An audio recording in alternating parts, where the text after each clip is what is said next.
não é o Flamengo, é o líder do Campeonato Brasileiro, mesmo com um jogo a menos a ser disputado contra o Internacional.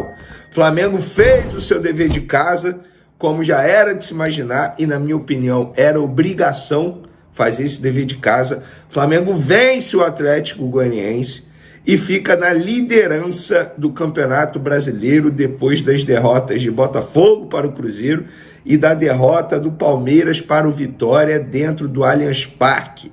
Pois é, aconteceu aquilo que pouca gente imaginava. Eu acho que nem os familiares dos jogadores do Vitória esperavam que o Vitória fosse vencer o Palmeiras dentro do Allianz por 2-0. Mas no vídeo agora, falando sério agora, vamos falar do Flamengo, vamos explicar algumas ausências. Por exemplo, o De La Cruz nem ficou no banco de reservas. Preocupa para o jogo de quarta-feira? A gente vai contar já já. Isso, vamos falar de Flamengo? É isso mesmo. Flamengo na liderança do Campeonato Brasileiro após a primeira rodada do segundo turno da competição. Repito, Flamengo fez o dever de casa. Mas antes, vamos falar o seguinte: escalação do Flamengo confirmada, a escalação que nós trouxemos em primeira mão no vídeo de ontem. Matheus Cunha começou no gol, Varela, Davi Luiz, Léo Ortiz, Ayrton Lucas, Eric Pulgar, Arrascaeta, Gerson, Luiz Araújo, Pedro e Everton Cebolinha.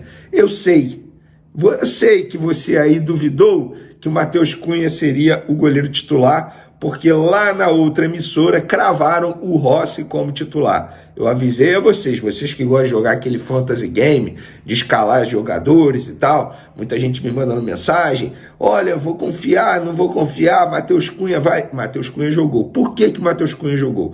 Matheus Cunha vinha sendo escalado na Copa do Brasil. E como o jogo de quarta-feira pela Copa do Brasil é contra o Palmeiras, o Tite achou mais prudente colocar o titular Rossi contra o Palmeiras e colocou o Matheus Cunha contra o Atlético Goianiense. Muita gente reclamando, mas gente, se o goleiro reserva do Flamengo não tiver condições de jogar contra o Atlético Goianiense, que atualmente é o lanterna da competição, vai ter condições de jogar contra quem? E justiça seja feita. Matheus Cunha fez boas defesas durante o jogo aí, deu conta do recado nessa, digamos assim, substituição ao goleiro titular Rossi. Já De La Cruz não ficou nem no banco de reservas. Isso é uma apuração minha, o Flamengo não noticiou nada. Isso eu apurei, que o meia estava sentindo dores nos tendões dos calcanhares. E, além disso, está com a carga de jogos muito elevada.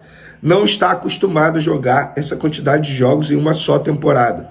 Tanto é que está chegando ao mesmo número de partidas que disputou na temporada anterior inteira. E eu vou até pegar aqui os números dele ao vivo para vocês perceberem que são números elevados. De fato, o De La Cruz vem sendo muito utilizado. Ele já jogou 27 jogos com a camisa do Flamengo, 2 gols e 3 assistências. Então, a tendência é que ele fique à disposição para quarta-feira, para o jogo contra o Palmeiras pela Copa do Brasil. Por exemplo, muita gente está questionando o fato do Tite estar priorizando tal situação. Mas eu fiz uma análise do cenário. Vamos lá, vamos fazer a análise do cenário. Flamengo, com esse time que entrou em campo, tinha condições, tanto é que venceu o Atlético Goianiense dentro do Maracanã para mais de 55 mil pessoas presentes. Número assustador novamente no Maracanã. Vai pegar o Palmeiras na quarta e no final de semana, no sábado, pelo Campeonato Brasileiro, pega o São Paulo. Só que o São Paulo também vai poupar, priorizando a Copa do Brasil. Então, de certa forma, o Tite fez certo. Não é que ele esteja priorizando, é questão de estratégia. E você sem estratégia não chega a lugar nenhum. Dito isso, vamos falar da atuação do Flamengo dentro do Maracanã diante do Atlético Goianiense. Antes de mais nada, o adversário extremamente fraco fez aquilo que pouca gente faz, que é dar espaço ao Arrascaeta o tempo todo. Deu espaço para o cara mais inteligente do elenco do Flamengo. O que aconteceu? Arrascaeta, no primeiro tempo, achou o Pedro em uma assistência maravilhosa e o Pedro fez o seu 30º gol no ano. É assustador o que o Pedro vem fazendo em 2024. No segundo tempo, o Arrascaeta continuou com o espaço. O que aconteceu? Ele fez um gol em uma baita jogada do Eric Pulgar, que achou o Ayrton Lucas na ponta esquerda, e o Ayrton Lucas deu uma assistência muito boa para o Arrascaeta finalizar bonito e fazer o segundo gol.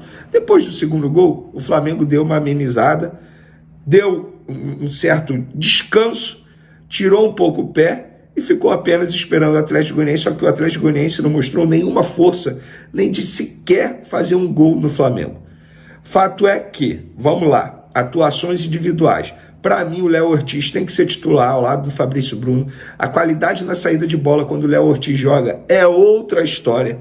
Ele tem uma qualidade absurda, absurda. O passe que ele tem é passe de jogador de meio campo, gente. Com todo respeito ao Davi Luiz, ao Léo Pereira, mas é Fabrício Bruno e Léo Ortiz. E por que eu falo isso? Muito levando em conta o passado. Os dois jogaram juntos no Red Bull Bragantino. Se conhecem muito bem, entrosamento tem. Então, para mim, o Léo Ortiz tem que ser titular. Na lateral direita, existe uma briga ali, na minha opinião, o Wesley e o Varela. Isso me lembra muito os tempos de Pará e Rodinei. O Pará jogava, o Rodinei, a torcida pediu o Rodinei. O Rodinei jogava, a torcida pediu o Pará. E fica muito nessa situação atualmente com Varela e Wesley. Acho que esse setor precisa ser reforçado. Na lateral esquerda, o Ayrton Lucas fez uma partida ok, o Vinha entrou nos minutos finais, não comprometeu, não fez nada.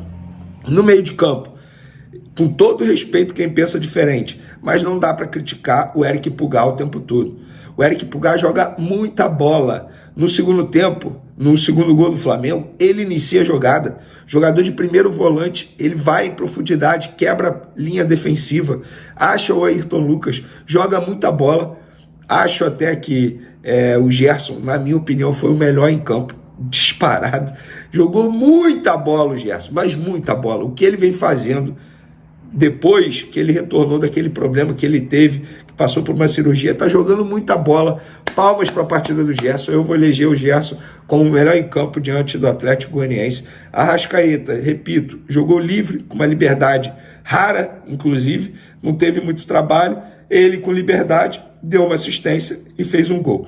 Pedro fez aquilo que se espera do centroavante, o que ele vem fazendo. Já são 30 gols na temporada. No segundo tempo, o Gabigol entrou com muita vontade, fazendo até uma analogia aqui. O Gabigol parece até aquela pessoa que quando estava namorando não se cuidava muito, depois que sabe que vai ficar solteiro, está correndo atrás pra caramba, quer mostrar serviço, mas entrou com muita vontade. Nada fez, entrou com muita vontade, pelo menos isso precisa ser ressaltado. O Carlinhos também entrou, perdeu um gol. A verdade é essa, ele teve uma chance de fazer um gol ali nos minutos finais, acabou desperdiçando e não pode desperdiçar porque estamos falando de uma competição que saldo de gol é extremamente importante, a verdade é essa.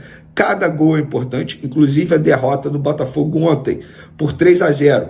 Não foi só a derrota que ajudou, o fato do Botafogo ter tomado 3 gols e não ter feito nenhum ajudou também o Flamengo em relação ao saldo de gols, isso conta bastante. Então, acho que o Carlinhos poderia ter aproveitado melhor a oportunidade. Matheus Gonçalves entrou, mas não fez muita coisa também. E eu quero destacar novamente a ausência do Lohan na lista de relacionados. Não sei o que está acontecendo. Acredito eu que o Tite vai explicar na entrevista coletiva o porquê de nem levar Lohan para os jogos. Porque ele merecia pelo menos ter uma vaga ali no banco de reservas. Foi uma rodada perfeita para o Flamengo. Palmeiras perdendo, Botafogo perdendo. Tudo bem, o Cruzeiro ganhou, está ali a 5 pontos do Flamengo. O Fortaleza também, se eu não me engano, está a 5 pontos do Flamengo. Mas, levando em consideração que, para mim, a briga do título vai ficar entre Flamengo, Botafogo e Palmeiras, eu repito, essa primeira rodada do segundo turno do Flamengo foi maravilhosa para o Flamengo, tá? E amanhã, no SBT Sport Rio, é claro que vai rolar a resenha e eu tenho certeza que vocês estarão na audiência acompanhando a nossa resenha, já que o Botafogo perdeu a liderança para o Flamengo. Alô, Fernandinha Maia, você não perde por esperar, porque essa segunda-feira promete no nosso programa. Beijo a todos, uma ótima semana a todos. Espero que vocês tenham gostado do vídeo e para não perder o costume, segue o líder.